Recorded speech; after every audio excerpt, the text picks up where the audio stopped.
discuss what AI really does and doesn't do. So in terms of legal drafting, not only your contracts, but in general. So AI does not think like a lawyer. Why? Simply because it has not been trained enough to basically replace the mindset of a lawyer. And there are so many situations which are one of the kind, right? So there might be situations which are like, heavily like, dependent on the previous precedents. But with evolving time, you might notice that there are so many judgments which have been given recently, which do not actually care for what was done earlier, but they care for the social well-being of the society as a whole. So let me give you an example of, let's say, section 377. How many of y'all know about section 377 of the IPC? Can you all put the case law in the chat box, which basically said that section 377 would be void with respect to a particular segment? Adultery. No, that is section 498A of IPC. 377 is that's also one of the examples you can take, Amisha.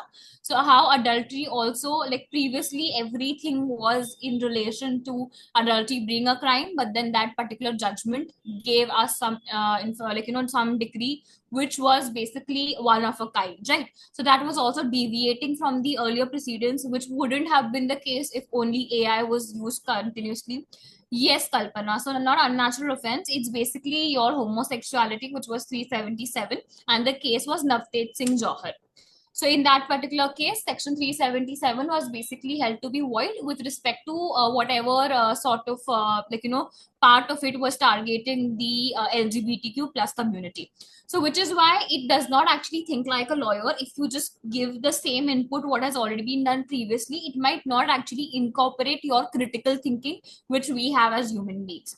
So it's completing language patterns, right? What do we mean by it? It's assuming, it's basically taking all the content which it had earlier, and then it is basically giving you the same information.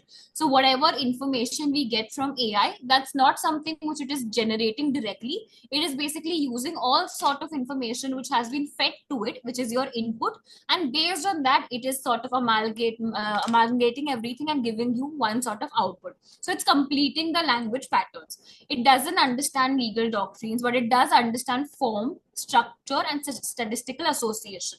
So if you give it the right content, so maybe it would not have enough information about doctrine of overbreadth, which is with respect to your expression and speech, freedom of expression and speech in your article 19, and in US it would be your first amendment rights or something like that. So there it might not know about it, but if you feed the relevant content and then ask about your particular case, let's say it's a moot problem and you want to see whether this is applicable, if you feed it the relevant content, it might give you a better response as compared to directly asking something from it. So in contract drafting, this matters. What is it that AI excels at? Boilerplate drafting. Boilerplate drafting basically means all of your standard clauses, which does not actually require customization or personalization. It is something which can be used as it is. So maybe a confidentiality clause, the starting aspect, which is telling you it is something which is confidential. However, all the information which would be confidential, so that definition which we put under confidentiality clause as to what exactly is confidential information, what is private information, what is something which has to be excluded, that is going to be case specific. Yes or no in the chat box quickly. Yes, Arpita, absolutely right.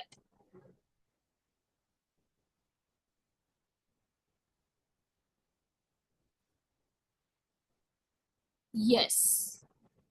So that is something which only we know. Why? Because we are the ones who are actually conversing with the client to understand what sort of agreement they are getting into.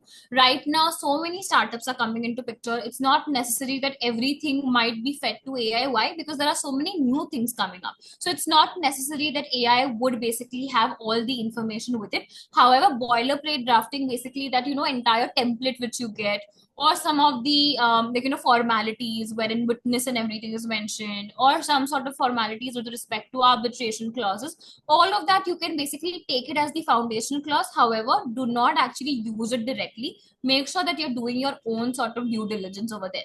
Then standard clause generation, which I already told you about. So all of your clauses which does not actually require customization can be also used with respect to AI. Then consistency checks across long documents. Now, this is a very, very, I took it very lightly earlier, but this is something which is actually very beneficial. So sometimes when we have very long documents, even in your moot court problems, even when you're talking about memorials, I'm talking about all of those who are still in law school, and the most closest thing which you're doing with respect to practicing currently might be moot courts. So over there also, if you have your memorials, one final review would make things much more easier.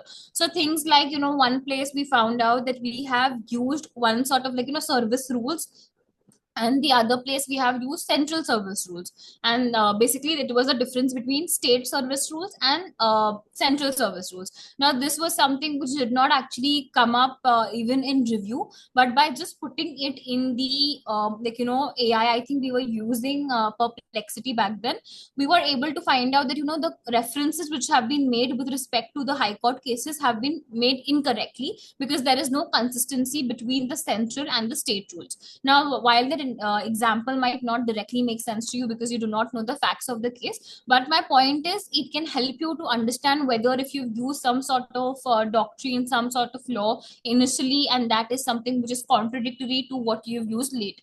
So that is exactly what consistency checks basically means, and you can basically use it for long documents. I always try to input something before asking any legal question. So even if I want to sort of ask something in relation to a particular case, I would ensure that I upload something and then make my queries much more specific. So for example, you have Chat PDF. That's not Chat GPT. That's similar to Chat GPT, but it allows you to submit documents, which is exactly what Perplexity also allows. Now Gemini also allows, but Chat PDF was initially one of the few AI chatbots which actually allowed you to upload documents. So once you upload the document, you can actually get much more in accurate information. So even if you want to research, say, on Article 19 for a freedom of speech and expression issue in your moot problem or something, if you directly ask any of the AI models, it might give you generic responses. But if you upload those 7 to 8 pages from, say,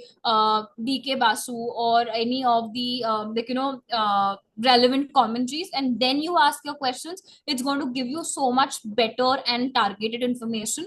So which is why I always make sure that you are giving it the relevant prompts and the content as well.